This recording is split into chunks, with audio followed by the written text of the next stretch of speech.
Bab 21. Pramugari Xiao Hei. Berkat nutrisi air yang murni, tulang kaki belakang anjing yang patah perlahan-lahan mulai terbentuk kembali. Saat itu, anjing itu merasa sangat segar dan senang, sambil memejamkan matanya dengan nikmat. Akan tetapi, jika anjing ingin meningkatkan esensinya, ia masih harus menanggung banyak rasa sakit. Sebuah cahaya berkedip di mata Zhang Han. Suara gemuruh terdengar, dan kilat berwarna hijau terlihat keluar dari dalam pohon petir yang. Inilah kekuatan asal pohon Thunder Yang.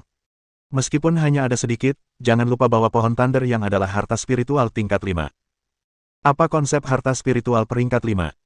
Bahkan harta spiritual peringkat 1, air yang sejati, mampu memulihkan kaki anjing yang patah, lalu bagaimana dengan harta spiritual peringkat 5? Perlu diketahui bahwa, setiap peningkatan peringkat harta spiritual bukanlah masalah menjadi 2x atau 3x lebih kuat dari peringkat sebelumnya, sesederhana itu.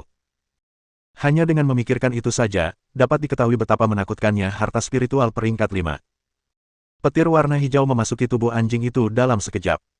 Menyebabkan anjing berkata, aduh, lalu diikuti dengan gerakan tubuh anjing. Sungguh momen itu adalah surga dan momen berikutnya adalah neraka. Transformasi esensi itu sangat sulit. Saya harap Anda mampu bertahan. Zhang Han menundukkan kepalanya dan menatap anjing kampung Cina itu. Zhang Han juga tidak yakin apakah anjing itu akan mampu bertahan. Jika ia mampu bertahan, ia akan mampu terlahir kembali. Namun, jika ia tak mampu bertahan, mungkin hidupnya akan berakhir. Hukum surgawi itu adil. Jika seseorang ingin menjadi luar biasa, maka ia harus menanggung rasa sakit yang luar biasa pula. Jumlah kultivator yang memiliki perjalanan mulus dan stabil seperti Zhang Han sangat sedikit. Lagi pula, meskipun pertumbuhan Zhang Han relatif cepat, pada akhirnya, bukankah ia tetap menarik Dewa Petir Surga ke-9 yang jarang terlihat bahkan sekali dalam 10.000 tahun. Kembali ke anjing kampung Cina. Setelah tersambar petir hijau, seluruh tubuhnya mulai gemetar, bahkan matanya pun ikut berputar ke belakang. Gigi anjing itu bergetar tak henti-hentinya, mengeluarkan serangkaian suara berderak. Setelah gemetar kurang dari 5 detik, semua giginya mulai rontok, bulu-bulunya yang agak kotor mulai rontok helai demi helai, pada akhirnya memperlihatkan kulit halus anjing itu. Tulang-tulang anjing itu terdengar berderak terus-menerus, seolah-olah ada petasan yang dinyalakan di dalam tubuh anjing itu. Tubuh anjing yang ukurannya sama dengan anjing samoyed itu terus tumbuh membesar. Kelihatannya lambat, tapi sebenarnya sangat cepat. Baru semenit berlalu, ukuran tubuh anjing itu sudah sebesar Mastiff Tibet dewasa. Dari pengamatan langsung, tingginya mencapai lebih dari 1 meter. Saat berdiri, tingginya bisa dengan mudah mencapai bahu Zhang Han, dan tinggi Zhang Han mencapai 1,8 meter. Keempat kaki anjing itu juga sangat tebal. Tubuhnya tampak seperti versi yang diperbesar dari keadaannya beberapa saat yang lalu sebelum disambar petir hijau. Pada saat yang sama, semua gigi di mulutnya mulai tumbuh kembali. Ia membuka mulutnya dan mulai terengah-engah kesakitan. Dari celah-celah kecil di mulutnya, taringnya yang tajam terlihat. Gigi-gigi itu kemungkinan besar adalah jenis gigi yang mampu mengunyah makanan apapun dan bahkan dapat disewa untuk iklan pasta gigi. Dengan sangat cepat, bulu anjing itu mulai tumbuh kembali. Warna bulunya tetap sama seperti sebelumnya, tetapi esensinya sudah berubah. Bulu hitam di tubuh anjing itu bagaikan tinta, hitam pekat tak tertandingi. Panjang bulunya juga 2 kali lebih panjang dari sebelumnya. Beberapa helai bulu berwarna emas di tubuh anjing itu juga berkilauan bak emas. Sebelumnya, warnanya putih keemasan, tetapi sekarang warnanya emas murni. Bulu pada sisi dalam telinganya, di sudut dalam alis di atas mata, bagian bawah wajahnya, dagu, 2 daerah kecil di bawah perutnya, dan bagian bawah seluruh kakinya semuanya berwarna emas. Cakarnya masih berwarna hitam. Perpaduan warna hitam dan emas membuat anjing itu merasa mewah.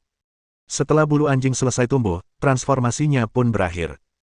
Anjing itu tergeletak di tanah dan mengerang 2 kali, menunjukkan ekspresi seolah-olah berada di ambang kematian. Namun, ketika melihat Zhang Han melangkah maju dan hendak pergi, ia langsung melompat dan mulai berlari-lari mengelilingi Zhang Han. Melihat penampilan anjing itu yang bersemangat, mana mungkin anjing pedesaan Tiongkok sebelumnya bisa dibantai oleh sembarang orang. Saat ini, anjing itu tampak seperti seorang pangeran di dunia anjing. Mulai sekarang, aku akan memanggilmu Xiao Hei. Zhang Han tersenyum tipis, seraya mengulurkan tangannya untuk membelai kepala anjing itu. Xiao Hei, secara harafiah berarti hitam kecil, hitam kecil. Mengetahui bahwa ia kini telah memiliki namanya sendiri, ekor Xiao Hei mulai bergoyang maju mundur, memperlihatkan ekspresi yang sangat bahagia. Harusnya dia jadi anjing terpintar di dunia saat ini, kan? Zhang Han bergumam pada dirinya sendiri sejenak, lalu menunjuk ke arah rumput daging yang jauh dan berkata, "Pergi dan ambil satu." Mendengar itu, dengan suara, swoosh, tubuh Xiao Hei berlari menuju rumput daging. Kecepatannya sangat tinggi. Setelah menggigit satu rumput daging, ia berlari kembali dengan sangat cepat, lalu duduk di depan Zhang Han, menunggu perintah Zhang Han selanjutnya. "Kau boleh memakannya." Zhang Han menggelengkan kepalanya, dan tanpa peduli apakah ia bisa mengerti atau tidak, ia berkata, "Mulai sekarang, kaulah pengurus kecil tempat ini. Jagalah tempat ini dengan baik dan jangan biarkan orang lain naik ke sini." Zhang Han mengulurkan tangannya dan memberi isyarat beberapa kali. Guk-guk. Xiao Hei menggonggong pada Zhang Han 2 kali, menyatakan bahwa dia mengerti. "Mari kita lihat siapa yang bisa berlari lebih cepat." Zhang Han tersenyum tipis. Kekuatan spiritual dalam tubuh Zhang Han terkumpul di kakinya. Ketika ujung kakinya menyentuh tanah, seluruh tubuhnya melesat seperti anak panah. Jika diperhatikan lebih dekat, ujung kaki Zhang Han sama sekali tidak menyentuh tanah. Tepat setelah mengetuk rumput dengan ringan, tubuh Zhang Han sudah bergerak maju. Jika ada ahli bela diri di sini, dia pasti akan mengucapkan 3 kata itu dengan heran. Terbang di atas rumput. Melihat itu, Xiao Hei segera mengikuti Zhang Han.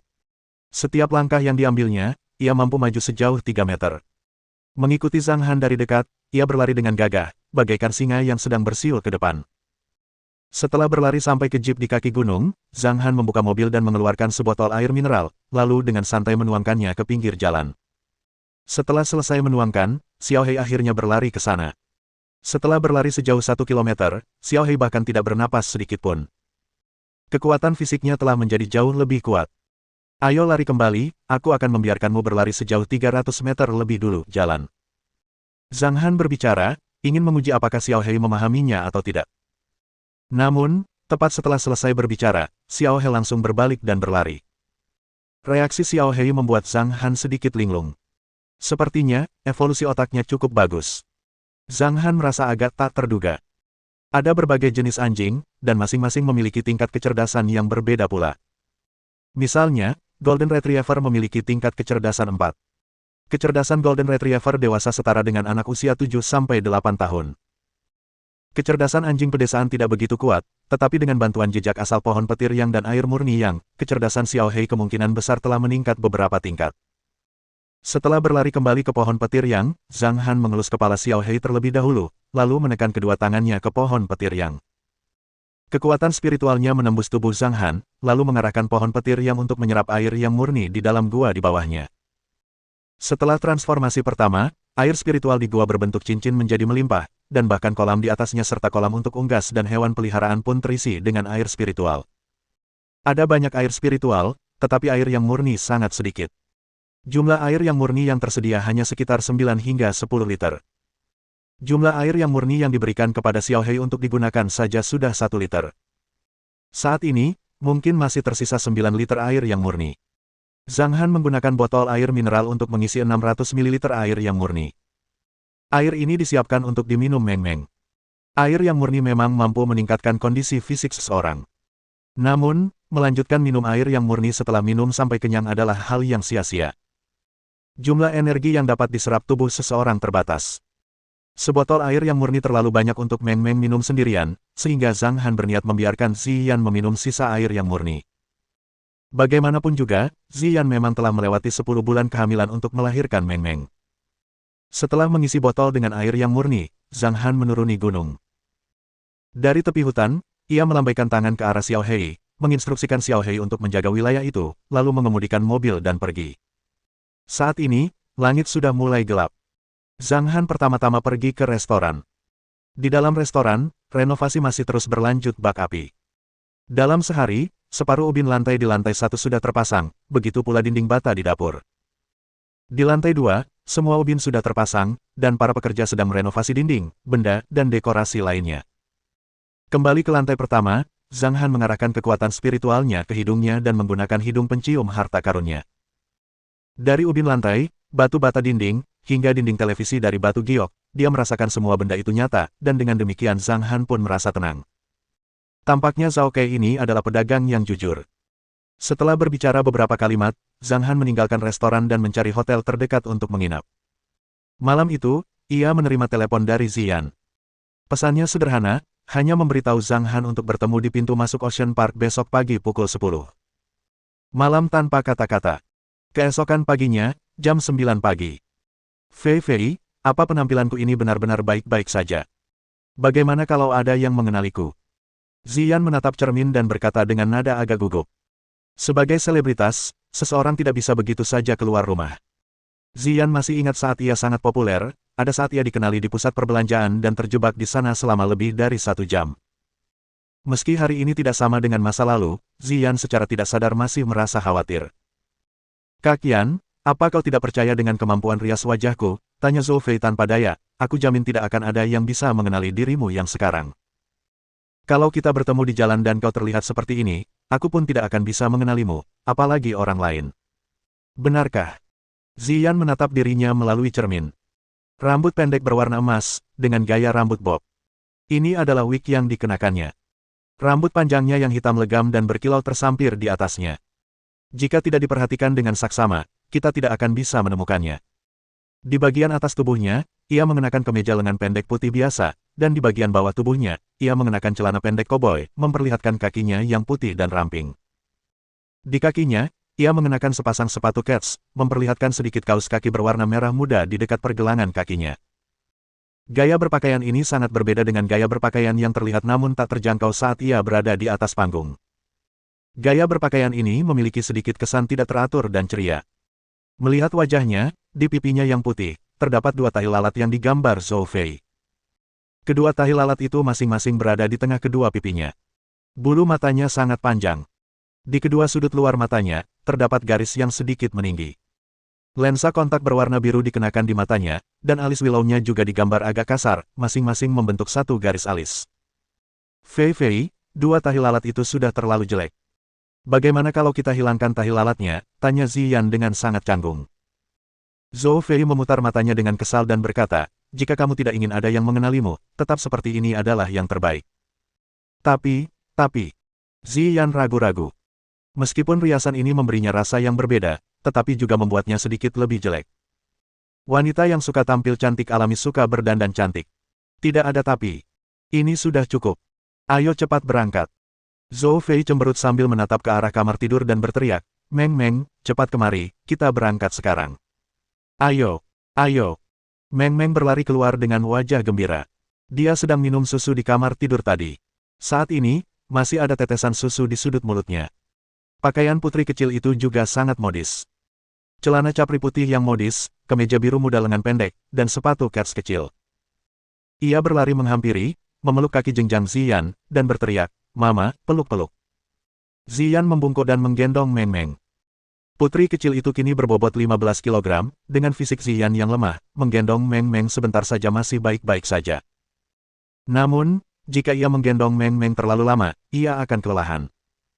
Setelah turun, Zhou Fei mengemudikan mobil menuju Ocean Park. Setelah mengantar ibu dan putrinya, ia berniat pergi bekerja ke perusahaan. Di mana ayah? Orang-orang datang dan pergi di pintu masuk Ocean Park. Tatapan Meng Meng tertuju ke sekeliling, ingin menemukan ayahnya di antara kerumunan. Bab 22. Sebuah keluarga beranggotakan 3 orang sedang tur. Bu, telepon ayah. Tangan kanan Ziyan menggendong Meng Meng dengan susah payah, sementara tangan kirinya merogoh tasnya mencari ponsel. Ah! Ayah di sini. Ayah di sini. Tatapan mata putri kecil itu tajam sekali. Ketika Zhang Han berjalan ke arah mereka dari sisi lain, putri kecil itu langsung melihat ayahnya yang sangat dirindukannya siang dan malam. Maka, dia mulai menggeliat dalam pelukan Ziyan sambil merentangkan tangan kecilnya untuk meminta ayahnya memeluknya. Sayangku, apakah kamu merindukan ayah? Nona. Meng Meng dengan ringan mencium pipi Zhang Han. Seberapa besar kamu merindukan ayah? Zhang Han tersenyum. Sangat. Meng Meng melingkarkan lengannya di leher Zhang Han, pipinya yang kecil menempel di pipi Zhang Han. Hahaha. Zhang Han tertawa terbahak-bahak, lalu mengayunkan 3 tiket masuk di tangan kanannya dan berkata, aku sudah membeli tiketnya, ayo masuk. Baiklah, ayo bermain, mainkan biang lala yang sangat tinggi itu. Meng Meng mengangkat kedua tangannya dengan gembira. Zhang Han melirik Ziyan yang terdiam di samping. Dia mengenakan kacamata hitam berukuran besar, dan ekspresinya tidak terlihat. Namun, ketika Zhang Han berbicara dengannya, nadanya tidak selembut ketika ia berbicara dengan Meng Meng. Suaranya menjadi agak acuh tak acuh ketika ia berkata, ayo masuk. Setelah selesai berbicara, dia menggendong Meng Meng dan berjalan menuju pintu masuk. Ziyan tertegun sejenak, lalu hatinya merasa marah. Apa maksudnya? Menggunakan nada acuh tak acuh seperti itu saat berbicara padaku. Meskipun pakaiannya tidak secantik dulu, dia tetaplah wanita yang sangat cantik. Mungkinkah kamu buta? Bahkan tidak ada satu kalimat pujian pun. Otak kaku dan kasar. Ziyan mendengus dan mengikuti mereka. Taman Laut Xiangjiang adalah taman hiburan kelas dunia yang menyatukan hewan laut dan darat, permainan bermotor, dan pertunjukan berskala besar di satu tempat. Taman ini merupakan taman hiburan terpopuler di dunia dan merupakan salah satu taman hiburan dengan kunjungan tertinggi. Ocean Park dan Disneyland adalah dua lokasi hiburan utama di Xiangjiang. Kincir Ria, ayo main kincir Ria. Putri kecil itu berteriak-teriak ingin duduk di kincir Ria. Setiap kali, Meng Meng sering melihat biang lala yang tinggi dan besar di televisi, dan selalu ingin bermain biang lala, tetapi ibunya belum pernah membawanya ke biang lala untuk bermain sebelumnya. Baiklah, baiklah, baiklah. Kita akan bermain biang lala, kata Zhang Han sambil tersenyum. Zhang Han menggendong Meng Meng dan langsung berjalan menuju ke arah biang lala, tidak peduli sama sekali apakah Ziyan yang ada di belakangnya akan bisa mengikutinya, dan lebih jauh lagi dia juga tidak menoleh sedikit pun untuk memeriksa. Sikap seperti ini benar-benar membuat Ziyan merasa sangat marah dalam hatinya. Dasar anak kecil yang tidak tahu berterima kasih. Ziyan memutar matanya dengan kesal ke arah Meng Meng. Tak apa jika ayahnya berhati besar, tapi bagaimana mungkin ia juga melupakannya setelah berada dalam pelukan Zhang Han. Ziyan sangat marah, dan akibatnya sangat serius. Dia langsung memperlambat langkahnya, berniat melihat kapan mereka akhirnya akan menyadarinya. Kalau mereka tidak menyadarinya, aku akan bermain sendiri.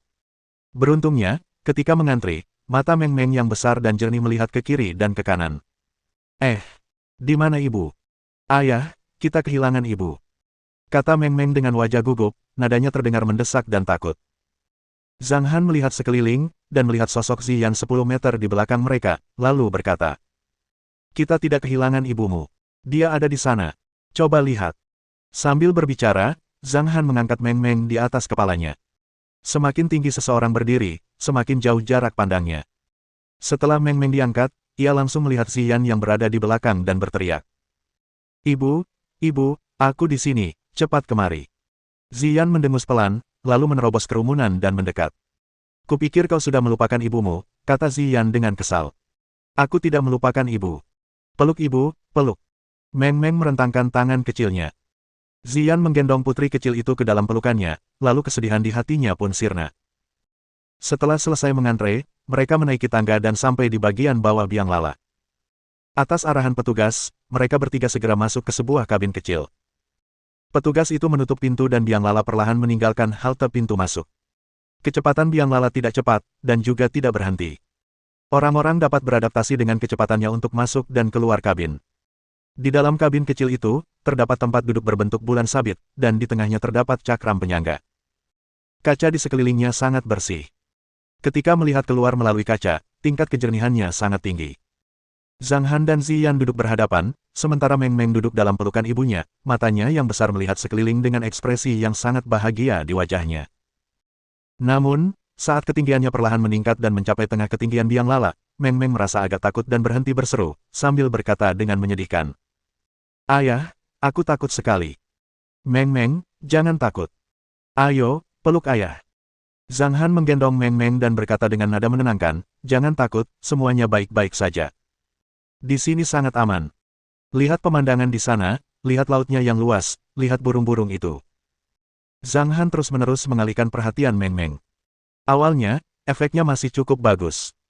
Namun, ketika biang lala semakin tinggi dan hampir mencapai puncaknya, angin di luar kabin mulai membesar, meniup kabin dan menyebabkan kabin bergoyang sedikit, sumbu putar yang menghubungkan kabin dengan biang lala juga mulai mengeluarkan suara berderak-derak. Ketika berada di dalam kabin, suara tersebut dapat terdengar dengan jelas, memberikan orang-orang semacam perasaan psikologis bahwa kabin tersebut tidak kokoh, dan secara tidak sadar berpikir bahwa akan terjadi kecelakaan, menyebabkan mereka merasa semakin takut. Jangan katakan Meng Meng, bahkan banyak orang dewasa pun akan memiliki ketakutan psikologis semacam ini. Misalnya, ada orang dewasa yang duduk berhadapan dengan Zhang Han. Mata Ziyan yang tersembunyi di balik kacamata hitamnya kini terpejam rapat. Ia mengerucutkan bibir dan meraih kursi dengan tangannya. Dalam hati, ia ketakutan setengah mati, tetapi saat ini, tak seorang pun datang untuk menghiburnya. Zhang Han hanya memperhatikan Meng Meng yang sangat gugup. Tanpa pilihan lain, ia mengangkat kemeja putih lengan pendeknya dan menutupi kepala Meng Meng, lalu mulai bermain ciluk-ba dengannya. Setelah bermain beberapa saat, Meng Meng pun tak lagi gugup dan mulai terkikik. Sepanjang jalan sampai kincir Ria melewati daerah puncak dan hampir mencapai tanah, Zhang Han kemudian melepaskan putri kecil itu dari kemejanya dan berkata dengan ringan.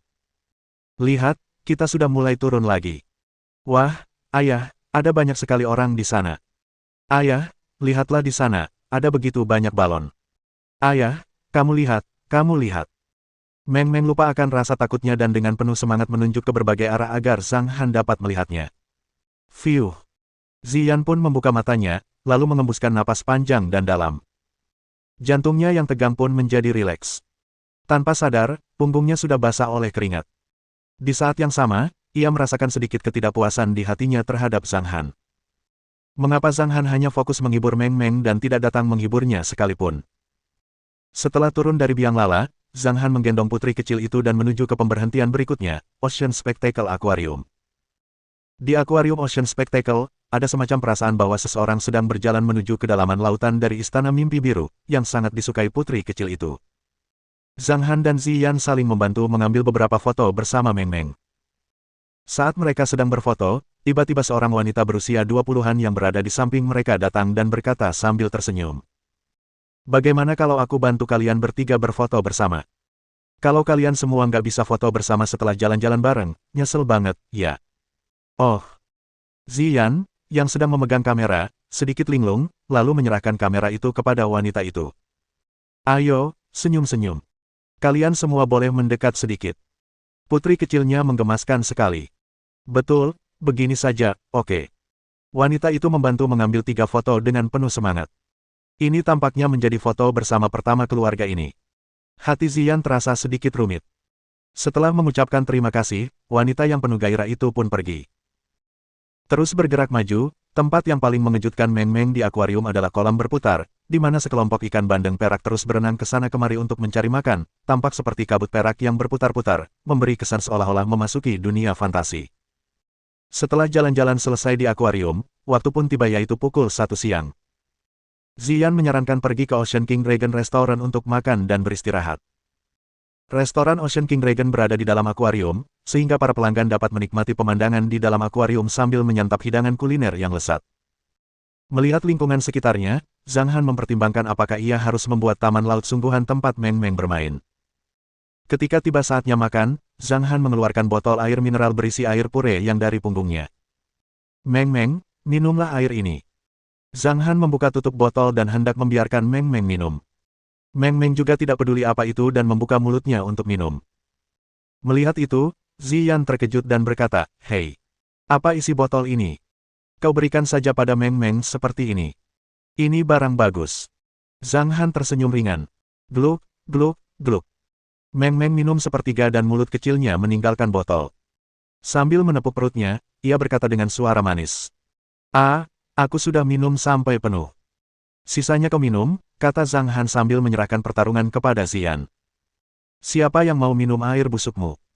Kata-kata Ziyan menolak, tetapi tubuhnya sangat jujur, saat dia segera mengulurkan tangannya dan mengambil botol itu.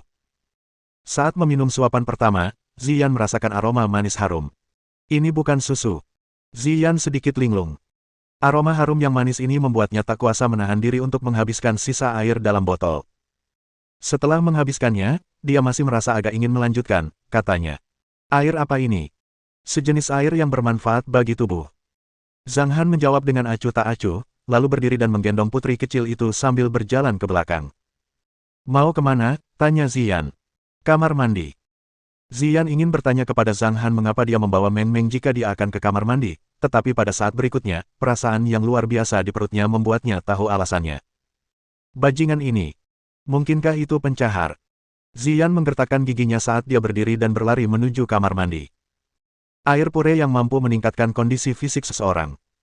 Seperti yang kita semua tahu, di dalam tubuh seseorang, pasti ada beberapa bagian yang kurang sehat, misalnya darah kental, ginjal lemah, impotensi, ejakulasi dini, dan sebagainya.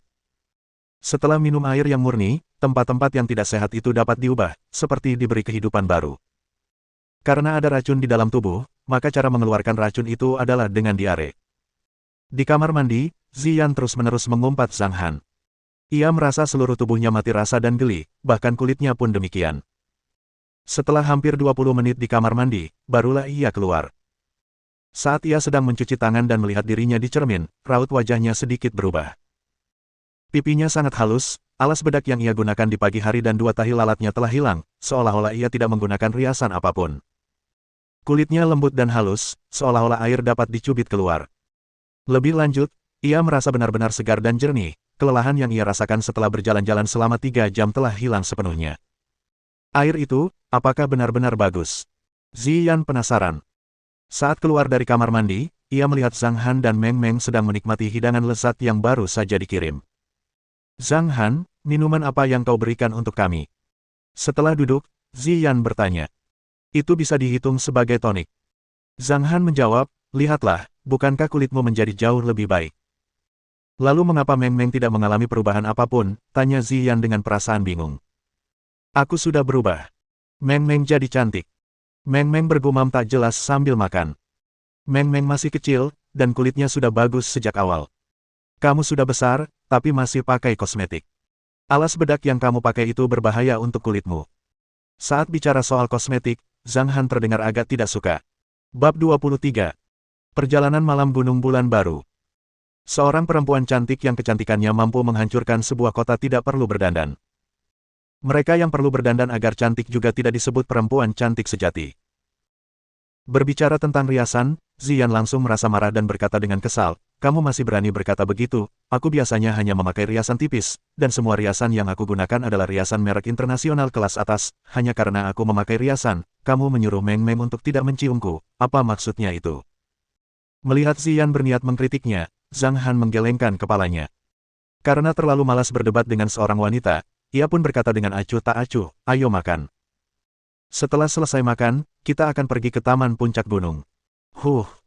Ziyan mendengus pelan, lalu mulai memakan makanan lezat di depannya.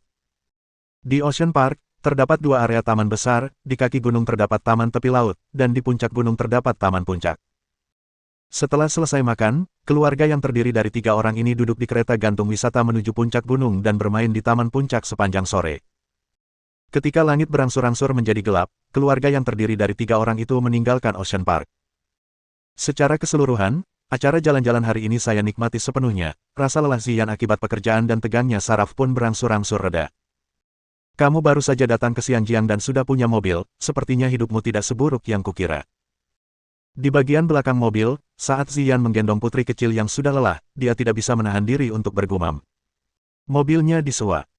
Zhang Han menjawab singkat, lalu setelah berpikir sejenak, dia membuka mulutnya dan berkata, aku akan mengantarmu pulang. Omong kosong, kalau tidak, apa kau berharap aku dan Meng Meng naik taksi, kata Ziyan dengan kesal. Maksudku, aku akan mengantarmu pulang, dan Meng Meng akan ikut denganku. Zhang Han menambahkan. Mendengar itu, alis Ziyan berkerut dan nadanya menjadi dingin, apa maksudmu? Kamu sibuk bekerja dan tidak punya waktu untuk mengurus Meng Meng. Zhang Han berpikir sejenak, lalu berkata, maksudku, biar aku yang mengurus Meng Meng. Kalau kamu ada waktu, kamu bisa datang dan mengunjunginya. Baiklah, baiklah. Meng Meng ingin bersama ayah. Saat membicarakan hal ini, meskipun Meng Meng lelah, ia tetap mengangkat tangannya dan bersorak. Dibandingkan membiarkan Wang Juan menjaganya, tentu saja ia jauh lebih suka bersama ayahnya. Tidak. Tanpa berpikir panjang, Ziyan menolak dengan nada tegas. Kenapa tidak? Alis Zhang Han berkedut. Meng Meng milikku. Ziyan memelototi Zhang Han dan berkata tanpa sedikit pun niat untuk menyerah. Zhang Han menatap Ziyan yang begitu protektif terhadap anak-anaknya sendiri dan tak kuasa menahan tawa. Nada suaranya berubah lembut saat ia berkata, aku tidak ingin merebut Meng Meng darimu. Meng Meng akan selalu menjadi putrimu. Aku hanya ingin menyiapkan makanan bergizi untuknya, agar ia tumbuh sehat dan bahagia. Lagi pula, aku sudah menyiapkan semuanya. Bu, bisakah kita bersama ayah? Ketika Meng Meng yang kecil namun pintar melihat kesempatan itu datang, dia mulai terus memohon dalam pelukan Ziyan. Kamu hanya membuat makanan untuknya, tanya Ziyan. Saat ini, nada suaranya sudah ragu-ragu. Melihat ekspresi Meng Meng, dia agak enggan menolaknya. Waktunya pun memang tidak banyak, dan ia tidak akan punya banyak waktu untuk mendampingi Meng Meng, terutama di periode mendatang di mana ia kemungkinan besar harus pergi ke tempat lain di luar Xianjiang untuk syuting video musiknya. Zhang Han menjawab. Tidak benar. Ziyan memelototi Zhang Han dan berkata, kau berbohong lagi, siapapun bisa membuat makanan yang bergizi. Kapan aku pernah berbohong kepada orang lain sebelumnya? Zhang Han sedikit linglung. Dari kecil hingga besar, dia tidak pernah berbohong kepada siapapun sebelumnya. Dia selalu melakukan apapun yang dia katakan. Tidak ada yang namanya berbohong. Namun, jawaban Ziyan membuat Zhang Han agak bingung apakah harus tertawa atau menangis. Bukankah tanah surga yang kau bicarakan terakhir kali dianggap berbohong kepada Meng Meng? Saat ini, kau bilang ingin membuat makanan bergizi untuk Meng Meng. Tidak bisakah Bibi Wang membuat makanan bergizi untuk Meng Meng? Ziyan mendengus pelan dan berkata, mengubah Utopia menjadi Paradise Land karena Paradise Land kedengarannya lebih baik dan lebih cocok untuk si Wai Tao Yuan. Ayah bohong, kan? Tidak ada tanah surga. Meng Meng mengedipkan matanya, dan merasa agak patah hati, seolah-olah dia akan menangis kapan saja. Itu tanah surga. Bagaimana mungkin ayah berbohong padamu? Kalau kau tidak percaya, aku akan membawamu ke sana untuk melihatnya. Oke, kata Zhang Han buru-buru, lalu menatap Ziyan dengan sedikit rasa bersalah. Ekspresi Meng Meng dengan cepat berubah dari suram menjadi cerah dan berkata, benarkah? Benarkah? Ayah akan membawamu melihatnya sekarang. Oke, kata Zhang Han sambil tersenyum. Baiklah. Sesaat kemudian, Meng Meng kembali gembira. Melihat itu, Ziyan sedikit linglung dan merasa bingung di hatinya. Melihat ekspresi percaya diri orang ini, mungkinkah tanah surga itu benar-benar ada? Melihat Zhang Han mengemudi ke arah Teluk Crescent, Ziyan merasa bahwa dia tampaknya benar-benar memahami sesuatu. Kau mau membawa kami kemana? Akhirnya, Ziyan tak kuasa menahan rasa penasarannya dan membuka mulut untuk bertanya. Pergilah ke tanah surga. Meng Meng menyambar duluan untuk menjawab. Hahaha. Zhang Han tertawa sambil menggelengkan kepalanya, dan berkata, kau akan tahu saat kita sampai di sana. Bertingkahlah misterius. Ziyan cemberut dan mengalihkan pandangannya keluar jendela. Jarak distrik bambu tidak jauh dari Crescent Gulf, dengan berkendara mobil hanya memakan waktu sekitar 20 menit.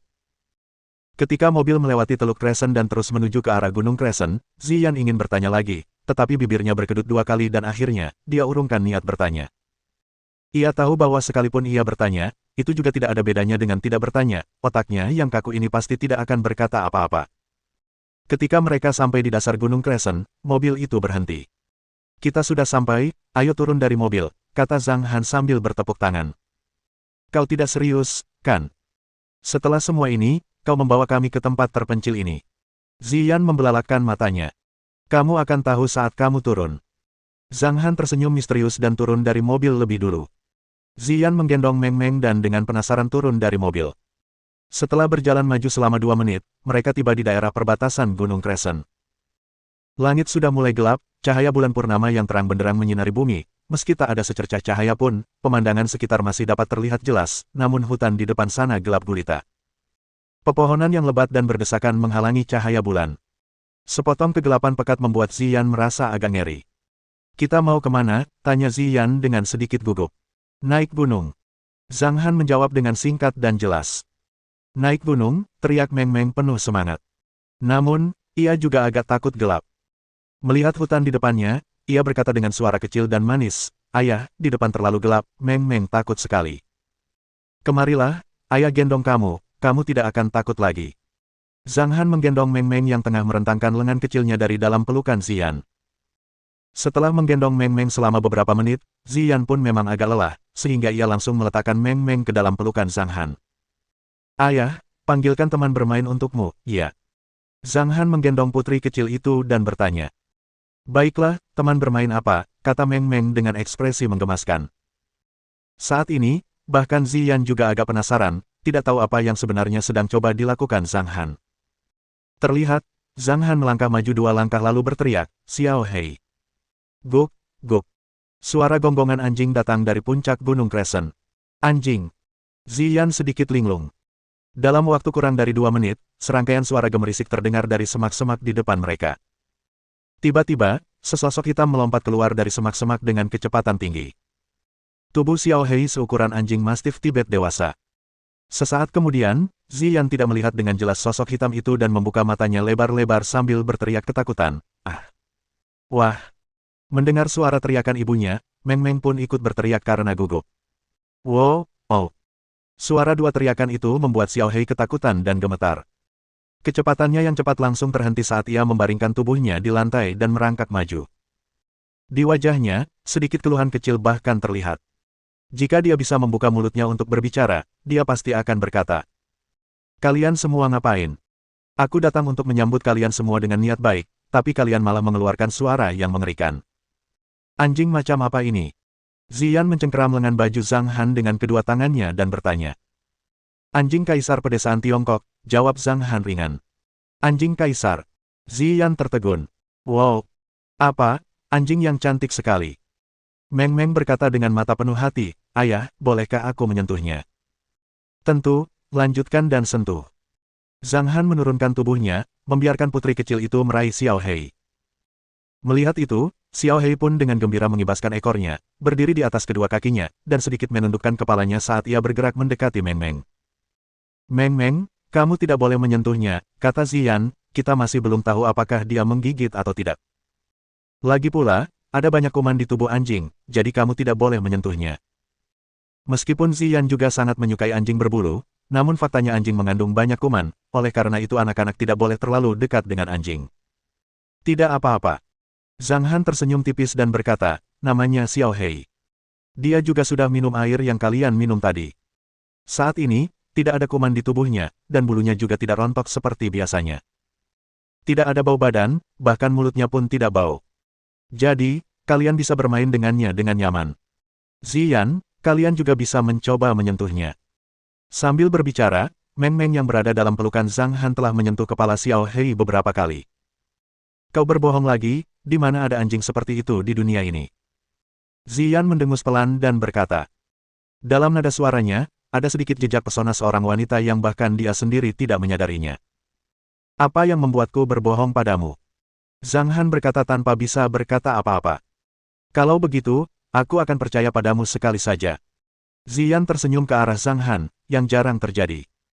Mengulurkan tangannya dan menyentuh kepala Xiao Hei beberapa kali, dia merasakan rambut Xiao Hei sangat lembut dan halus, membuatnya terasa sangat nyaman saat disentuh. "Baiklah, ayo kita naik gunung. Xiao Hei, tunjukkan jalannya." Zhang Han membuka mulutnya dan berkata. Mendengar perintah tuannya, Xiao Hei menegakkan dadanya dan mengangkat kepalanya sambil menggoyangkan ekor dan pantatnya dan berjalan maju dengan bangga. Xiao Hei perlahan melangkah maju, memimpin jalan bagi keluarga bertiga di belakangnya. Zhang Han menggendong Meng Meng, sementara Ziyan memegang lengan baju Zhang Han saat mereka memasuki hutan yang gelap gulita. Di luar terasa gelap, tetapi ketika di dalam, ternyata tidak segelap itu. Pepohonan di sekitar terlihat jelas berkat cahaya bulan yang redup. Setelah berjalan selama 5 menit, pemandangan di depan tiba-tiba menjadi luas. Ziyan dan Meng Meng juga menjadi kelompok pengunjung pertama yang mengunjungi Crescent Mountain. "Wow, sungguh tempat yang indah," kata Ziyan dengan sedikit terkejut. Dari sini, pemandangan di depan gunung terlihat jelas. Hamparan rumput hijau dan udara bersih membuat Ziyan benar-benar merindukan kehidupan pedesaan seperti ini. Namun, langit agak gelap, dan ia juga tidak bisa melihat dengan jelas seikat bunga di sisi lain. Jika ia bisa melihatnya dengan jelas, suasana hati Ziyan kemungkinan besar akan jauh lebih gembira. Lagi pula, semua wanita sangat menyukai hal-hal indah seperti bunga segar. "Wow, wow, wow, apa, betapa indahnya tempat ini." Meng Meng menirukan nada bicara Ziyan dan berkata dengan berlebihan. Tiba-tiba, pandangan putri kecil itu tertuju pada pohon Thunder yang sangat sejuk dan mempesona di puncak gunung. "Ayah, ayah, lihatlah ke sana, betapa besarnya pohon itu." Meng Meng mengulurkan tangan kecilnya dan menunjuk ke arah pohon Thunder yang. Tatapan Ziyan beralih ke arah yang ditunjuk Meng Meng dan langsung mengeluarkan suara bingung, lalu berkata, "Pohon apa ini? Aneh sekali." Bab 24. Ziyan tergerak. "Ini disebut pohon Thunder yang," Zhang Han memperkenalkan dengan sederhana. "Pohon Thunder yang, mengapa aku belum pernah mendengar nama ini sebelumnya?" tanya Ziyan dengan bingung. "Ayo naik dan lihat."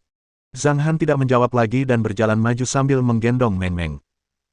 Ketika mereka tiba di bawah pohon petir yang, garis pandang di sini menjadi sangat lebar.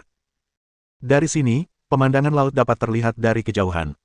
Bahkan pantai di Crescent Gulf pun terlihat jelas, begitu pula kota Crescent Gulf di bawah malam yang begitu indah. Dari dekat, keindahan area di pohon Thunder yang sudah bisa terlihat. Sebuah ruang terbuka berbentuk lingkaran yang praktis dipenuhi rerumputan hijau, dan di belakangnya, terdapat beberapa kolam dengan berbagai ukuran yang memantulkan cahaya bulan yang terang. Tempat ini sangat indah. Ziyan berseru dengan tulus. Zhang Han tersenyum tipis dan tidak menjawab. Malam ini, Gunung Kresen masih terlihat. Jika mereka datang siang hari, pemandangan di sini pasti jauh lebih indah. Ah, ayah, ibu, kalian semua lihat di sana, banyak sekali rumah-rumah kecil. Meng Meng menunjuk ke arah punggung gunung dan berkata, di atas rumah-rumah kecil itu sepertinya ada dedaunan pohon. Ziyan menatap rumah-rumah kecil itu sebentar. Lagi pula, saat itu sudah malam, dan Ziyan tidak bisa melihat dengan jelas dari jauh. Ayo kita ke sana untuk melihat. Zhang Han tersenyum dan berkata dengan sedikit bangga, bagaimana kabar Meng Meng? Apakah tanah surga yang ayah bangunkan untukmu bagus? Bagus. Bagus. Enak banget. Meng Meng suka. Ayah baik banget. Meng Meng bertepuk tangan dengan gembira, mengerucutkan bibir mungilnya, lalu mencium pipi Zhang Han. Hahaha. Zhang Han tertawa terbahak-bahak, lalu berjalan menuju punggung gunung sambil berkata, ini masih belum selesai. Nanti, akan lebih indah lagi. Ketika saatnya tiba, akan menjadi seperti tanah surga yang sesungguhnya. Di puncak gunung, ayah akan membangun beberapa rumah besar. Di punggung gunung, ayah akan memelihara beberapa hewan untuk menemanimu bermain. Di belakang, Ziyan menatap pemandangan di depannya, dan tatapannya menjadi sedikit kosong. Zhang Han sudah berubah. Ziyan bergumam dalam hati. Selama 5 tahun ini, ia juga memperhatikan Zhang Han sebelumnya. Mengenai beberapa berita tentang Zhang Han, ia tahu segalanya. Ia tak pernah menyangka bahwa setelah membawa Meng Meng kembali, Zhang Han akan berubah drastis. Dia tidak hanya meninggalkan Sangjing, dia bahkan benar-benar membangun tanah surga untuk Meng Meng. Lagi pula, baru berapa hari dia berada di Xianjiang sampai sekarang. Meng Meng juga menjadi jauh lebih ceria dari sebelumnya. Petik 1. Dari senyum Meng Meng, terlihat jelas bahwa ia menjadi jauh lebih ceria. Lagi pula, meskipun Ziyan tidak mau mengakuinya, anak-anak memang sangat membutuhkan kasih sayang seorang ayah. Anak-anak yang tumbuh dalam keluarga orang tua tunggal sejak kecil memang agak menyedihkan. Baik kasih sayang ayah maupun kasih sayang ibu, akan sangat disayangkan jika tidak memiliki salah satunya. Hanya keluarga yang utuh dan bahagia yang dapat memberikan pertumbuhan terbaik bagi anak-anak, terlepas dari apakah mereka miskin atau kaya. Wah, ini daun pohon asli. Bu, cepat kemari dan sentuhlah. Teriakan Meng Meng menyadarkan Ziyan dari lamunannya. Ini daun pohon asli. Ziyan sedikit linglung. Ia melangkah maju dan menyentuh daun pohon yang ada di atas sebuah rumah kecil yang indah. Bagaimana kamu bisa membuatnya? Ziyan menatap Zhang Han dengan bingung. Cukup dengan menutupi daun-daun di rumah-rumah kecil. Dengan menutupi. Ziyan kembali linglung. Sekumpulan daun yang tersusun rapi itu, berapa lama waktu yang ia butuhkan untuk membuatnya? Meng Meng, rumah-rumah kecil di area ini untuk anjing, kucing, dan hewan peliharaan lainnya. Rumah-rumah kecil di sisi lain untuk bebek, ayam, dan angsa. Rumah-rumah yang lebih besar untuk babi dan domba. Rumah-rumah yang jauh lebih besar untuk sapi perah. Beberapa kolam kecil itu untuk semua hewan minum dan berenang. Kolam besar di sana. Zhang Han mulai memperkenalkan tempat itu kepada Meng Meng. Setelah selesai mendengarkan, Meng Meng sangat gembira, menantikan skenario di mana akan ada banyak hewan kecil. Adapun Ziyan, dia tetap diam di samping Zhang Han. Semua yang dilakukan Zhang Han sungguh sangat teliti. Di sisi itu, bahkan ada lahan tanam, di mana ia berniat menanam gandum dan padi sendiri. Dia berkata jujur, dia benar-benar ingin membuat makanan hijau murni dan bergizi untuk Meng Meng. Dia juga benar-benar ingin merawat Meng Meng dengan baik. Ziyan juga sangat peduli dengan pertumbuhan tubuh Meng Meng yang sehat. Oleh karena itu, saat ini, dalam hatinya, ia sudah agak setuju untuk sementara waktu membiarkan Meng Meng dirawat oleh Zhang Han. Jadi, setelah berpikir sejenak, dia bertanya, kamu tidak punya tempat tinggal. Di mana Meng Meng akan tinggal jika dia ikut denganmu? Aku punya tempat tinggal. Zhang Han tahu bahwa jika dia ingin membiarkan Meng Meng tinggal bersamanya, dia harus meyakinkan Ziyan terlebih dahulu. Karena itu, dia berkata dengan nada yang sangat lembut, biarkan aku membawamu melihat-lihat tempat ini. Meng Meng, sudah malam, kita harus kembali. Kita baru bisa pindah dan tinggal di sini setelah tempat ini selesai dibangun. Oh. Meng Meng cemberut dan mengangguk. Melihat Xiao Hei yang berjalan-jalan di sampingnya, ia berkata dengan suara kecil dan manis, Xiao Hei, sampai jumpa. Guk, guk. Xiao Hei menggonggong beberapa kali dengan muram. Setelah mengantar keluarga yang terdiri dari 3 orang itu ke tepi hutan sambil mengibaskan ekornya yang besar, ia lalu berbalik dan kembali. Ziyan dan Meng Meng duduk di kursi belakang. Meng Meng sudah agak lelah, berbaring di kursi belakang dan tertidur lelap. Zhang Han mengendarai mobil menuju restoran di Crescent Gulf. Tidak benar. Tiba-tiba, Ziyan melotot dan berkata, Zhang Han, kau berbohong lagi. Kapan aku berbohong lagi? Ekspresi Zhang Han membeku. Saat wanita ini tidak membuka mulutnya, semuanya tenang, tetapi begitu dia membuka mulutnya, dia langsung mengejutkan orang-orang. Bukankah itu Gunung Crescent barusan? Bagaimana bisa kau membuat begitu banyak hal di gunung itu? Lagi pula, hanya dalam beberapa hari. Kukira, itu pasti hanya tempat acak yang kau temukan untuk menipuku, agar kau bisa menipu Meng Meng agar meninggalkanku, kata Ziyan dengan nada buruk. Aku benar-benar terkesan dengan otakmu. Zhang Han melirik Ziyan dari kaca spion, lalu mengeluarkan setumpuk dokumen dari laci dashboard di kursi penumpang depan dan menyerahkannya kepada Ziyan. Lihat sendiri, Gunung Crescent ini disewa olehku. Ziyan mengambil alih dokumen tersebut dan melihatnya sekilas, lalu menyadari bahwa dokumen itu benar-benar disewa olehnya. Karena itu, dia, dengan kesal melotot ke arah Zhang Han. Kalau disewakan, ya sudahlah. Kenapa harus bicara kaku begitu? Otakmu kaku. Ziyan agak tidak puas dengan Zhang Han. Mengapa dia begitu lembut terhadap Meng Meng, tetapi ketika berbicara dengannya, dia selalu agak kaku. Memang benar, kalau tidak ada pembandingan, tidak akan ada salahnya. Sesampainya di luar restoran, Zhang Han cemberut dan berkata, tempat ini sudah saya sewa. Renovasinya akan selesai dalam seminggu. Material yang digunakan untuk renovasi semuanya ramah lingkungan, jadi bisa langsung ditempati setelah renovasi selesai. Di dalamnya sangat berdebu, jadi tidak perlu masuk untuk melihatnya sekarang. Rumah retail, tanya Ziyan, kamu berniat membuka restoran. Lebih kurang. Kamu menyewa gunung dan rumah toko. Dari mana kamu mendapatkan uang sebanyak itu? Alis Ziyan sedikit mengernyit. Dia telah melihat kontrak sewa Crescent Mountain. Sewanya 10 juta RMB, dan dia memperkirakan sewa rumah retail ini kurang lebih sekitar 3 juta RMB. Total sewa untuk gunung dan rumah retail lebih dari 10 juta RMB. Saya menjual rumah di distrik bambu, kata Zhang Han ringan. Jual rumah. Ziyan sedikit linglung, dia merasa agak tak terduga. Zhang Han menggelengkan kepalanya dan berkata, di mana kamu tinggal? Distrik Timur, Taman Yunyin Jalan Mingguang, jawab Ziyan. Zhang Han segera berbalik dan melaju menuju distrik Timur. Tak ada sepatah kata pun sepanjang perjalanan. Sesampainya di distrik Timur, Zhang Han membuka sistem navigasi dan melaju menuju Taman Yunyin. Sesampainya di lantai bawah, Ziyan dengan ringan menggendong Meng Meng. Karena tergerak, Meng Meng dengan bingung membuka matanya. Di mana ayah? Meng Meng melihat sekeliling dengan sedikit bingung dan gugup. Meng Meng melihat Zhang Han keluar dari mobil untuk membukakan pintu bagi Ziyan, lalu merentangkan tangan kecilnya dan berkata dengan lemah, ayah, peluk-peluk. Zhang Han mengulurkan tangannya dan menggendong Meng Meng, lalu mengikuti Ziyan ke pintu lift. Baiklah, ayah akan mengantarmu ke sini. Setelah renovasi restoran selesai, ayah akan menjemputmu. Zhang Han mengecup pipi Meng Meng yang menggemaskan dan menyerahkannya kepada Ziyan. Meng Meng tertegun. Baru sekarang ia tahu bahwa ayahnya hanya mengantar mereka pergi, dan tidak ikut naik bersama mereka. Jangan, ayah jangan pergi. Meng Meng mengerutkan mulut kecilnya dan mulai menangis. Baiklah Meng Meng, apa kau tidak mendengar apa yang ayahmu katakan? Kita akan pergi mencari ayahmu untuk bermain beberapa hari lagi, oke? Patuhlah. Ziyan menghiburnya dengan ringan. Namun, tidak peduli seberapa keras Ziyan membujuk, Meng Meng tidak berhenti menangis, dan bahkan berjuang mati-matian dalam pelukan Ziyan. Ketika putri kecil itu berjuang, setelah menggendong Meng Meng selama 2 menit, Ziyan merasa lengannya menjadi sangat lelah, sehingga dia menempatkan Meng Meng ke dalam pelukan Zhang Han dan berkata dengan kesal. Baiklah, baiklah, baiklah. Apa boleh kalau ayahmu ikut dengan kita? Meng Meng, jangan menangis dulu, kan setelah ibu berjanji padamu.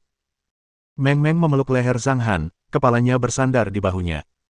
Setelah mendengar kata-kata Ziyan, ia perlahan berhenti menangis dan berkata dengan nada memelas, ayah tidak bisa pergi, ayah harus menemani Meng Meng. Zhang Han mendesah dalam hatinya. Jika di waktu normal, dia yang agak chauvinis laki-laki tidak akan sembarangan menginap di rumah Ziyan. Namun, melihat tatapan Meng Meng yang memelas, Zhang Han sama sekali tidak tega menolaknya. Ayah akan menemanimu, ayah tidak akan pergi, kata Zhang Han sambil tersenyum dan menepuk punggung Meng Meng dengan lembut. Mengikuti Ziyan ke eskalator, setelah Ziyan menggesek kartu eskalatornya, tombol untuk lantai 12 menyala. Bangunan ini hanya memiliki 17 lantai, tetapi karena merupakan gedung apartemen dupleks, dan ketinggian setiap lantai tidak rendah, bangunan itu bahkan lebih tinggi dari bangunan normal yang tingginya 35 lantai. Di setiap lantai, terdapat 2 lift, 2 tangga, dan 2 rumah tangga, sehingga naik turun sangat praktis dan tidak perlu menunggu lama untuk lift naik hampir sepanjang waktu. Sesampainya di lantai 12, mereka tiba di apartemen 21 dan Ziyan membukakan pintu, lalu memberikan Zhang Han sepasang sandal sekali pakai. Biasanya, jika ada tamu, mereka akan diberikan sandal semacam ini, yang bisa dibuang setelah dipakai, dan tamu pun merasa higienis. Zhang Han hanya bisa dihitung sebagai separuh tamu, dan separuhnya lagi, tentu saja, adalah identitas ayah Meng Meng. Saat ini, hati Ziyan terasa agak rumit. Ia merasa agak canggung membawa Zhang Han ke rumahnya. Selamat datang kembali, Nona, Wang Juan berjalan mendekat dan berkata sambil tersenyum. Ziyan menganggukkan kepalanya. Tuan ini adalah...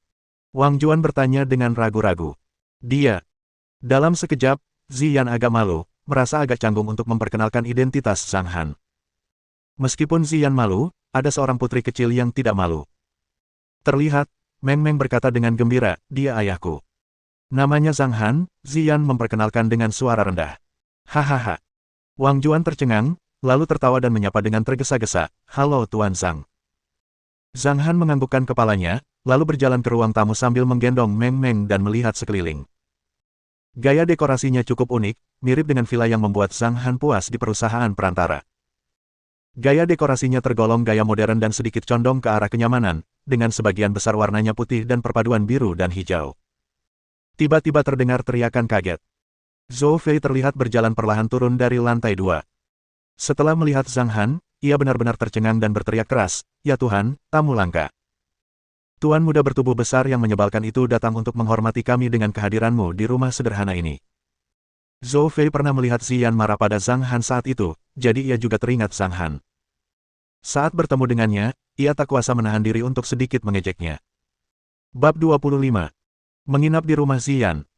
Bibi Fei Fei yang jahat, kamu tidak boleh berbicara buruk tentang ayahku. Zhang Han tidak memiliki ekspresi apapun, tetapi Meng Meng sendiri tidak senang akan hal itu saat dia berkata kepada Zhou Fei dengan wajah marah. Dasar pengkhianat kecil. Zhou Fei memutar matanya dengan kesal, menarik kembali kata-kata yang ingin diucapkannya untuk mengejek Zhang Han. Baiklah, Xiao Fei, jangan main-main dulu. Ziyan memutar bola matanya ke arah Zhou Fei. Ia melepas wig dan kacamata hitamnya, lalu mengurai sanggul rambutnya, membiarkan rambut panjangnya terurai, lalu mengibaskan rambutnya. Rambutnya yang panjang dan berkibar, ditambah lagi dengan tubuhnya yang menarik perhatian, membuat Zhang Han pun mengangkat alisnya. Memang sangat indah. Petik 1. Zhang Han tak dapat menahan diri untuk bergumam dalam hatinya. Wah, ibu cantik sekali. Puji putri kecil itu dengan suara lirih, tak tahu kapan ia juga akan mengibaskan rambut panjangnya. Kamu juga sangat cantik. Ziyan mengelus kepala Meng Meng sambil tersenyum, lalu menatap Zhang Han dan berkata, ayo naik ke atas. Lantai atas adalah tempat Meng Meng, aku, dan Zhou Fei tidur. Di lantai pertama, selain kamar Bibi Wang, masih ada 2 kamar tamu yang tersedia. Kamu bisa menginap di salah satu kamar tamu hari ini. Zhang Han menganggukkan kepalanya, lalu mengikuti Ziyan ke atas. Ruang di lantai 2 tidak kecil, terdapat ruang tamu yang luas. Karpet dibentangkan di tangga, dan di bawah pegangan tangga, dipasang pagar berbentuk jaring. Ayah, turunkan Meng Meng. Begitu naik ke atas, Meng Meng mulai menggeliat dalam pelukan Zhang Han. Setelah Meng Meng berdiri di lantai, ekspresinya sangat gembira, dan ia berlari ke depan dengan penuh semangat. Di sofa, terdapat banyak boneka kain kecil, dan di meja kopi di depan sofa, juga terdapat banyak mainan. Ayah, cepatlah kemari. Meng Meng mulai berbagi mainannya dengan Zhang Han.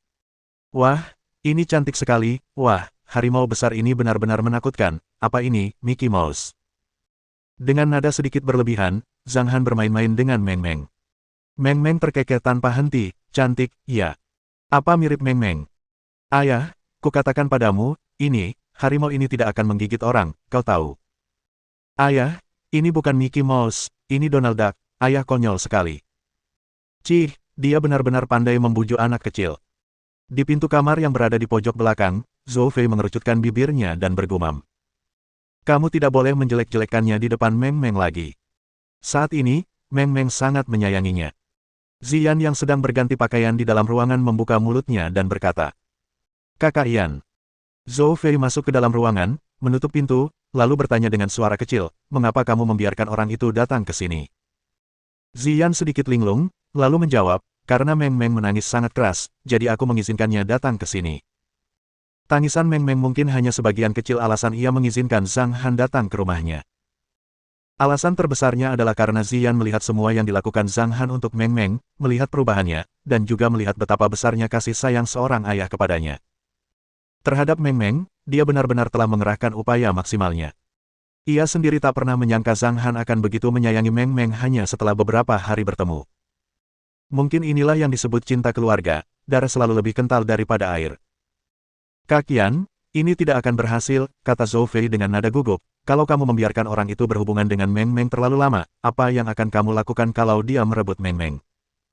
Kamu tidak punya banyak waktu untuk menemani Meng Meng karena pekerjaanmu. Tidak baik kalau orang itu mengambil kesempatan untuk merebut Meng Meng darimu. Kak Yan, coba pikirkan, bagaimana kalau dia mencarikan ibu tiri untuk Meng Meng di masa depan? Terhadap seseorang yang bukan anaknya sendiri, ibu tiri itu pasti tidak akan memperlakukan Meng Meng dengan baik." Setelah Zhou Fei selesai berbicara, tatapan Ziyan membeku. Ziyan mulai membiarkan imajinasinya liar. Ketika gambaran Meng Meng dipukuli oleh ibu tirinya muncul di benaknya, tubuhnya tak kuasa menahan gemetar. Dengan nada tegas, ia berkata, "Tidak. Aku pasti tidak akan membiarkan situasi seperti ini terjadi." "Oh, benar juga." Zhou Fei memutar matanya, lalu berkata, "Ada cara yang bisa dilakukan." "Metode apa?" tanya Ziyan. "Kalaupun terpaksa, Kakak Yan, kau hanya perlu mengorbankan dirimu sebentar dan bertemu dengan orang itu. Dengan begitu, karena kalian berdua adalah orang tua kandung Meng Meng, tidak akan ada lagi kekhawatiran," kata Zhou Fei sambil menahan tawa. "Apa yang sebenarnya sedang kamu bicarakan?" Ziyan dengan kesal mendorong Zhou Fei, lalu memutar matanya dan berkata, "Aku tidak suka Zhang Han yang otaknya kaku seperti ini. Pangeran yang menawan di hatinya adalah tipe yang lembut, tampan dan halus, juga harus multitalenta dan baik hati. Zhang Han jauh dari sosok pangeran menawan di hatinya. Aku juga berpikir begitu. Dia bahkan tidak sebanding dengan Pangeran Li." Zhou Fei mengangguk, sangat setuju dengan Ziyan. "Jangan katakan apapun." Alis Ziyan sedikit berkerut. Jauh di lubuk hatinya, ia agak tidak menyukai Pangeran Li yang genit itu. Setelah berganti pakaian tidur yang santai, Ziyan keluar dari kamar dan melihat Meng Meng tengah asyik bermain dengan Zhang Han. Membawa putri kecil itu ke kamar tidur dengan paksa, setelah membantu Meng Meng berganti pakaian tidur, ketika dia melepaskan tangannya, Meng Meng segera bergegas keluar dari kamar tidur untuk melanjutkan bermain dengan Zhang Han. Jika pada waktu normal, rumah ini tidak akan terlalu berisik, terlebih lagi, pada waktu seperti ini, putri kecil itu pasti sudah tertidur. Namun karena kedatangan Zhang Han, rumah ini langsung menjadi ramai. Di ruang tamu, tawa Meng Meng yang seperti lonceng terdengar merdu, dan sesekali tawa riang Zhang Han terdengar. Bahkan Bibi Wang yang berada di kamar tidur di lantai satu pun dapat mendengar tawa mereka. Hingga pukul 23.30, sang putri kecil masih bermain dengan riang, namun ia disuruh oleh Ziyan dengan sungguh-sungguh untuk tidur. Ibu nakal, Meng Meng masih belum cukup bermain," kata putri kecil itu dengan marah. Ziyan tidak berdaya menghadapi Meng Meng, jadi dia melotot ke arah Zhang Han. Atas bujukan Zhang Han, putri kecil itu pun setuju untuk tidur, tetapi ayahnya harus menceritakan dongeng sebelum tidur terlebih dahulu. Maka, Zhang Han berjalan ke kamar tidur Ziyan dan Meng Meng. Tempat tidur Meng Meng adalah tempat tidur kecil, dan tempat tidur Ziyan adalah tempat tidur biasa. Ada tempat tidur kecil dan besar, tetapi keduanya memiliki karakteristik yang sama, yaitu terdapat cukup banyak boneka berbulu di kedua tempat tidur. Tampaknya Ziyan masih memiliki hati seorang gadis muda. Zhang Han tersenyum ringan. Setelah bercerita beberapa lama kepada Meng Meng, Meng Meng pun tertidur lelap. Setelah dengan lembut menutupi Meng Meng dengan selimut kecilnya, Zhang Han berjalan keluar dari kamar tidur dengan tenang. Tepat setelah membuka pintu, dia mendengar kata-kata Zhou Fei yang agak marah datang dari ruang tamu. "Kami sudah selesai memilih lagu, jadi saya pergi ke departemen produksi." Namun, akhirnya, orang-orang di departemen produksi mengatakan bahwa kualitas lagunya kurang bagus dan mereka tidak akan menghabiskan banyak sumber daya dan tenaga untuk syuting video musik, dan hanya bisa syuting video musik yang sederhana dan biasa saja. Ini benar-benar membuat saya marah besar. Setelah itu, saya pergi menemui nenek sihir itu. Tapi tahukah Anda apa yang terjadi pada akhirnya? Dia sama sekali tidak peduli dan malah berkata, kalau kamu tidak puas dengan kualitas video musiknya, kamu bisa pakai uangmu sendiri untuk menyewa tim yang bagus, kata-kata macam apa itu. Bukankah kamu salah satu artis pertunjukan perusahaan ini? Alis Ziyan sedikit berkerut, saat dia berkata dengan ringan, aku akan pergi menemui kakak Mei untuk mencoba membicarakannya besok. Kak Yan, bahkan jika kau pergi, itu juga akan sia-sia. Kau tidak lagi disukai oleh penyihir tua itu. Lagi pula, orang-orang di departemen produksi juga benar, kualitas lagunya memang tidak bagus. Bagaimana kalau kau pertimbangkan kembali albumnya? Kalau kita nggak rilis album dan terus berlarut-larut, kesempatan itu nggak akan datang ke kita juga. Ziyan menggelengkan kepalanya. Dia juga agak memahami beberapa hal. Perusahaan untuk sementara tidak berniat menghabiskan sumber daya untuknya. Mungkin karena mantan selebritas sulit kembali, atau mungkin juga karena Pangeran Li ikut campur. Apapun alasannya, hasil akhirnya adalah Ziyan tidak akan mendapatkan sumber daya apapun dalam waktu dekat. Daripada berlarut-larut, lebih baik dia langsung saja merilis albumnya terlebih dahulu. Meskipun kualitas lagunya agak kurang, setidaknya dengan merilis album ini, kenangan orang lain tentangnya akan kembali terulang. Terlebih lagi, Ziya yakin dalam hatinya bahwa banyaknya penggemarnya di masa lalu masih menyukainya. Rilis album. Zhang Han duduk di sudut sofa, menatap Ziyan, dan berkata, bukankah kamu sudah berubah dari penyanyi menjadi aktris? Kenapa kamu masih perlu merilis album? Sudah 5 tahun aku tidak muncul di hadapan orang-orang. Aku tidak sepopuler dulu. Bukankah semua ini gara-gara kamu? Ziyan memutar bola matanya ke arah Zhang Han dan berkata, wanita ini sepertinya selalu memakan bubuk mesiu ketika berbicara dengannya. Jika lagu di albummu tidak bagus, bagaimana dengan... Zhang Han masih belum selesai berbicara dan wajah Ziyan langsung menjadi dingin saat dia berkata, aku tidak membutuhkanmu untuk peduli dengan urusanku. Setelah selesai berbicara, Ziyan berdiri dan berjalan menuju kamar tidurnya. Melihat ekspresi Ziyan, dia tampak terengah-engah karena marah. Cih, siapa suruh kau bicara sembarangan, kau pantas mendapatkannya. Zhou Fei mengerucutkan bibirnya dan berkata, lalu berjalan menuju kamar tidurnya. Alis Zhang Han sedikit berkerut saat dia berdiri dan turun ke bawah. Saat berjalan menuruni tangga, dia bergumam. Benar saja, niat baik diperlakukan seperti hati dan paru-paru keledai. Kalau kamu bukan Ibu Meng Meng, aku bahkan tidak akan repot-repot bertanya apapun padamu. Hao Xin dan Chen Lu Ganfei niat baik diperlakukan seperti hati dan paru-paru keledai. Pada zaman dahulu, paru-paru dan hati keledai tidak bernilai apapun, namun, saya tidak yakin tentang sekarang. Zhang Han awalnya berniat baik ketika bertanya tentang album Ziyan. Perjalanan hidupnya kali ini sedikit berbeda dari kehidupan sebelumnya. Beberapa selebritas sama sekali tidak muncul di kehidupan ini. Namun, Zhang Han cukup familiar dengan karya-karya beberapa selebritas tersebut. Selain itu, ia juga memiliki pengetahuan tentang musik. Oleh karena itu, tidak sulit baginya untuk meniru lagu-lagu dari kehidupan sebelumnya yang tidak muncul di kehidupan ini. Awalnya, ia ingin sedikit membantu Ziyan, tetapi Ziyan tampaknya tidak tertarik sama sekali. Oleh karena itu, Zhang Han merasa tidak perlu lagi menempelkan wajahnya yang hangat ke pantat yang dingin. Relian Taileng Pigu menempelkan wajah hangat ke pantat yang dingin, untuk menggambarkan perasaan hangat yang bertemu dengan teguran dingin.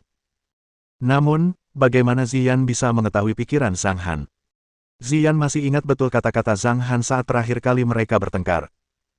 Ia mengira Zhang Han akan terus berkata, bagaimana kalau kamu segera pensiun dan melupakannya? Apa gunanya jadi aktor di layar kaca? Ziyan secara tidak sadar tidak ingin membicarakan topik ini dengan Zhang Han, dan juga tidak suka membicarakan topik ini dengan Zhang Han, oleh karena itu dia dengan dingin memotong pembicaraannya tadi. Terlebih lagi, ketika Ziyan kembali ke kamar tidurnya dan berbaring di tempat tidurnya, dia masih menggumamkan beberapa kata dengan marah dalam suara kecil. Kata-kata itu hanyalah kata-kata seperti, bajingan, otak kaku, temperamen buruk, dan seterusnya. Zhang Han masuk ke kamar tidur tamu di lantai bawah. Struktur kamar tidur itu mirip hotel. Ada kamar mandi, spray, dan barang-barang lainnya masih baru. Zhang Han melepas pakaiannya, lalu berbaring di tempat tidur dan memainkan ponselnya. Tak lama kemudian, ia pun tertidur pulas. Awalnya, dengan cara berpikirnya, ia enggan tinggal di sini. Identitasnya agak canggung. Ia bukan suami Ziyan, tetapi ia memiliki anak dengan Ziyan. Dalam situasi seperti ini, ia juga merasa agak canggung bermalam di rumah Ziyan. Namun, dia ingin mengajak Meng Meng bermain keluar keesokan harinya, jadi dia menahan rasa canggung dan bermalam di sini. Hari berikutnya, pagi jam 8. Wang Juan sudah menyiapkan sarapan. Sarapannya relatif sederhana. Ada bubur ubi jalar kesukaan Meng Meng dan Ziyan, sepiring penuh 7 butir telur rebus, roti kukus kecil yang dibeli di supermarket, dan beberapa sayuran asin. Zhang Han duduk di ruang tamu di lantai 1 dan menonton televisi dengan santai. Saat jam menunjukkan pukul 6 pagi atau lebih, ia sudah bangun, tetapi tidak ada pergerakan sama sekali di lantai atas. Ia terus berjalan hingga pukul 8 pagi, lalu dua orang dewasa yang kebingungan itu dan Meng Meng turun ke bawah. Meng Meng berlari dan melompat ke depan, lalu menghambur ke pelukan Zhang Han dengan raut wajah gembira. Ini adalah pertama kalinya dia bangun dari tempat tidur dan bisa melihat ayah dan ibunya bersamaan. Aduh, dasar pengkhianat kecil. Sejak ketemu sama cowok itu, dia bahkan gak pernah mau dicium bibi Fei Fei. Cek, cek, kata Zhou Fei dengan wajah cemburu. Mohon dukungan dari omom ante-ante sekalian, buat subscribe atau sharekan novel Mimin ke Facebook kalian, agar channel Mimin bisa terus berkembang. Dengan begitu, Mimin bisa lebih semangat untuk up novel seru lain ke depannya. Sekiranya ada kebutuhan buat subback, silakan inbox Mimin atau tuliskan di kolom komentar. Mimin dulukan dengan ucapan terima kasih.